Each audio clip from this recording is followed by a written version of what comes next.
Hay dos temas que me habéis pedido que trate, el del ayuno y el de la preparación de la Cuaresma. Como están muy relacionados, en este vídeo voy a tratar del tema del ayuno, que está unido a la limosna y a la oración, los tres pilares donde se apoya la Cuaresma. Con lo cual van a salir muchas claves que podéis aplicar para ver qué quiere el Señor de vosotros en esta Cuaresma. Este trípode, ayuno, oración y limosna, es perfecto, ya que el ayuno expresa la conversión con relación a uno mismo, la oración con relación a Dios y la limosna con relación a los hermanos. Para San Pedro Crisólogo, este trípode mantiene la fe, conserva firme la devoción y persevera la virtud.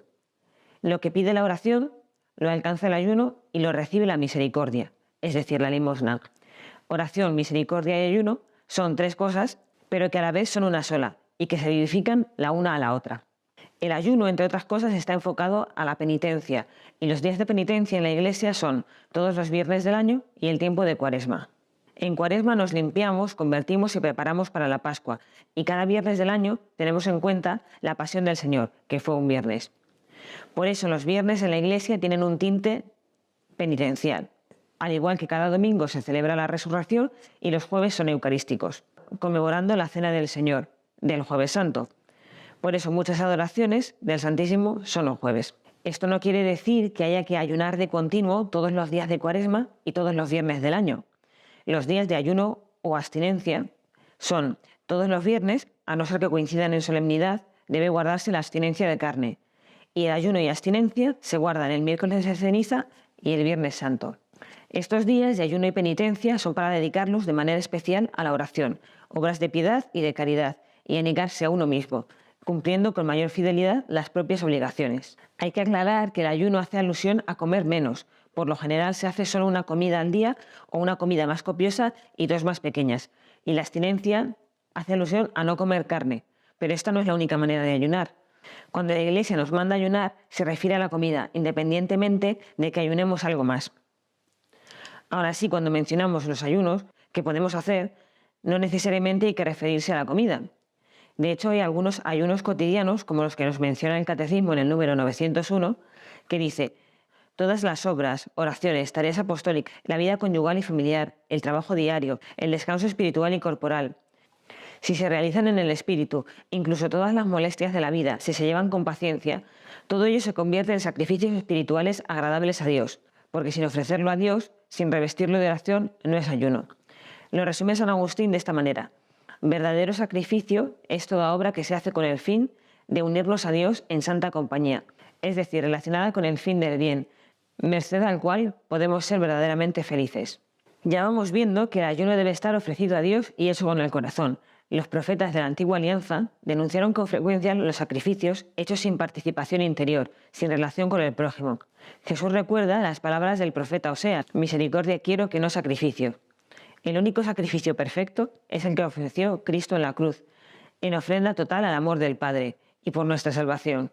Uniéndonos a su sacrificio podemos hacer de nuestra vida un sacrificio a Dios. Es decir, el sentido del sacrificio del ayuno es unirlos a los de Jesús para ser corredentores con Él. El ayuno puede correr el riesgo de convertirse en una costumbre, en algo que simplemente hay que hacer o instrumentarlo con el fin de alcanzar algo de Dios, como un chantaje. Ejemplos de ayunos sin sentido y mal hechos son, por ejemplo, abstenerse de comer carne, pero darse un banquetazo de marisco, hacerle la vida imposible al hermano, o ayunar hasta tal punto que no podamos rendir con nuestras obligaciones, o incluso ayunar con el fin de que vean lo religiosos que somos, es decir, por aparentar. Vamos a ver a continuación algunas referencias respecto al ayuno en la Biblia. En 2 Macabeos 13:12 vemos el ayuno utilizado unido a la oración para obtener misericordia de Dios. Dice así: todos unánimemente cumplieron la orden y suplicaron al Señor misericordioso, con lamentaciones, ayunos y postraciones, durante 3 días seguidos. Entonces Judas los arengó, animándolos a estar preparados. También hace referencia a cómo se ha de ayunar Isaías 58, que dice: ¿por qué? Dicen: ayunamos y no hiciste caso, humillamos nuestras almas y no te diste por entendido. He aquí que el día de vuestro ayuno buscáis vuestro propio gusto y oprimís a todos vuestros trabajadores. He aquí que para contiendas y debates ayunáis, y para herir con el puño inicuamente. No ayunéis como hoy, para que vuestra voz sea oída en lo alto.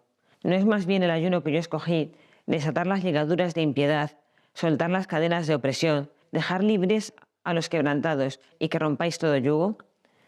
¿No es que partas tu pan con el hambriento y a los pobres errantes albergues en casas, que cuando veas al desnudo lo cubras y no te escondas a tu hermano? Aquí vemos cómo hay que cuidar de que el ayuno sea agradable a Dios, por ejemplo, rezando, pidiendo que nos ilumine y que nos diga de qué o cuándo debemos ayunar. También debemos de tener cuidado de no buscarnos a nosotros mismos cuando ayunamos, o ser incoherentes y ayunar supuestamente por agradar a Dios, o convertirnos mientras machacamos al hermano. Por último, vemos que el Señor valora más la misericordia que el ayuno, valora más el ayuno de malas obras que el ayuno de alimento. Mateo 6,16 nos dice: cuando ayunéis, no pongáis cara triste como los hipócritas, que desfiguran su rostro para que los hombres vean que ayunan. En verdad os digo que ya reciben su paga. Tú, en cambio, cuando ayunes, perfuma tu cabeza y lava tu rostro, para que tu ayuno sea visto no por los hombres, sino por tu Padre que está en lo secreto. Y tu Padre que ve en lo secreto te recompensará. En esta cita vemos que el ayuno ha de ser humilde, si no, pierde todo el mérito. En este pasaje se nos invita a que el ayuno sea privado, una cosa entre tú y Dios, una entrega del uno al otro, y no por aparentar. En Marcos 9, 28, 29 dice: cuando él entró en casa, sus discípulos le preguntaron aparte: ¿por qué nosotros no pudimos echarle fuera? Y les dijo: este género con nada puede salir sino con oración y ayuno. Está hablando de un endemoniado. En esta cita se nos revela que el ayuno nos fortalece contra el mal. Vamos a profundizar ahora más en lo que es el ayuno de la mano de grandes santos y padres de la Iglesia. San Gregorio de Nisa dice: un ayuno que no esté revestido de caridad es muerto y no beneficia a nadie. Socórreles tú con el ayuno y ten compasión con los hermanos víctimas del infortunio. Lo que quitas a tu vientre, ofrécelo al hambriento. Iguálelo todo el justo temor de Dios. Modera con prudente templanza dos pasiones entre sí contrarias, tu saciedad y el hambre de tu hermano. Es decir, un ayuno revestido de caridad y unido a la limosna. Que comer menos no suponga un ahorro, sino que beneficie también a los demás. Si hablamos de un ayuno que no sea de comida, sino de ver ese día una serie, ese tiempo podemos invertirlo también en los demás. Sea cual sea nuestro ayuno, que el hueco que deje lo llenemos con algo para los demás, inflamados de amor y misericordia. El ayuno debe tener un triple beneficio. En primer lugar, para fortalecer nuestra voluntad y ser capaces de controlar nuestros instintos. En segundo lugar, desapegarnos de aquello de lo que ayunamos. Y en tercer lugar, para promover la solidaridad, misericordia, humanidad, amor y caridad, ya que el ayuno sin misericordia no es verdad, sino hipocresía. En cuanto a que el ayuno fortalece el espíritu, dice San Francisco de Sales: el ayuno fortifica el espíritu, mortificando la carne y su sensualidad. Eleva el alma a Dios, abate la concupiscencia, dando fuerzas para vencer y amortiguar sus pasiones, y dispone el corazón para que no busque otra cosa distinta a agradar a Dios en todo.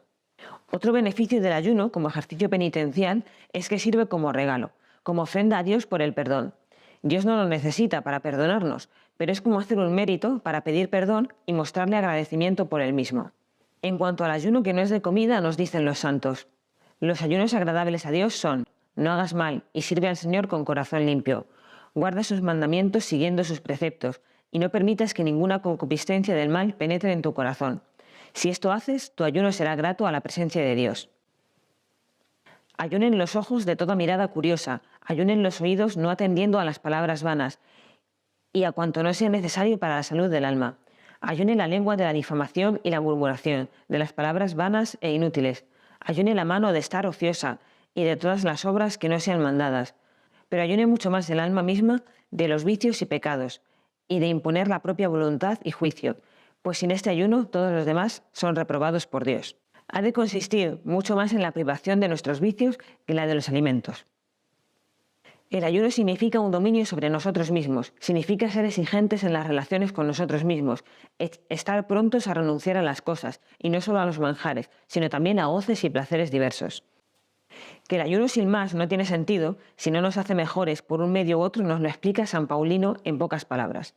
La abstinencia y la mortificación del cuerpo son excelentes virtudes, cuando al mismo tiempo nos abstenemos de los vicios y pecados. Ahora bien, hay que tener en cuenta las fuerzas que se poseen, y por eso hay edades y situaciones en las que no se pide a la persona ayunar, por ejemplo, cuando se está enfermo.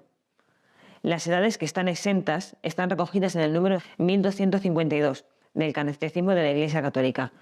La ley de la abstinencia obliga a los que han cumplido 14 años, la del ayuno a todos los mayores de edad hasta que hayan cumplido 59 años. Cuiden, sin embargo, los pastores de almas y los padres en que también se fomenten en un auténtico espíritu de penitencia quienes por no haber alcanzado la edad no están obligados al ayuno o a la abstinencia. Es decir, a partir de los 14 o a partir de los 18 y hasta los 59. Pero que quien se salga de esos límites de edad sí que conserve un cierto espíritu de penitencia, es decir, que no por estar exentos de la abstinencia o del ayuno, si tienes capacidad de entender lo que es el tiempo penitencial, no te prives de alguna cosa o no ofrezcas limosnas, oraciones u otras privaciones. Y finalizamos el vídeo con otro aviso de San Paulino, a modo de conclusión. Este nos dice: no os tengáis ya por santos por haber empezado a practicar el ayuno y la abstinencia, porque estas virtudes son solamente medios para ayudarnos a conseguir la santidad, mas no son la perfección. Hasta pronto.